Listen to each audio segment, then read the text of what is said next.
Karmad police Thane हद्दीतून चोरी गेलेल्या 2 मोटारसायकल करमाड पोलिसांनी अवघ्या 24 तासांच्या आत हस्तगत केल्यात। या प्रकरणी विधी संघर्ष बालकाला देखील पोलिसांनी ताब्यात घेतले।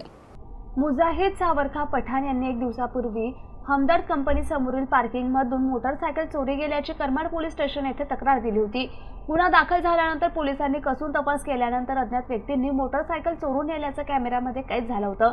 या अनोळखी इसमाची गोपनीय माहिती घेऊन शोध घेतला असता एक विधी संघर्ष बालकाला ताब्यात घेतले आणि त्याच्याकडून कसून चौकशी केली असता त्याने मोटारसायकल चोरी केल्याचं कबूल केलं। त्याचबरोबर 2 महिन्यांपूर्वी पहिले रेडिको कंपनी समोरून अजून एक मोटारसायकल चोरी केल्याचं कबूल केलं।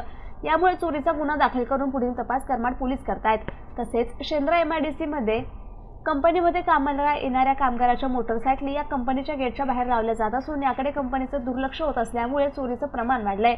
ही कामगिरी पोलीस अधीक्षक डॉक्टर विनय कुमार राठोड, उपविभागीय पोलीस अधिकारी पूजा नागरे यांच्या मार्गदर्शनाखाली पोलीस निरीक्षक प्रताप नवघरे, पोलीस ठाणे Karmad, police head constable Sopan Takle, Ganesh Kharat, Dadasaheb Dhawale यांनी संयुक्तपणे कारवाई केली आहे। Ashok Misal, MCN news, Shendra MIDC।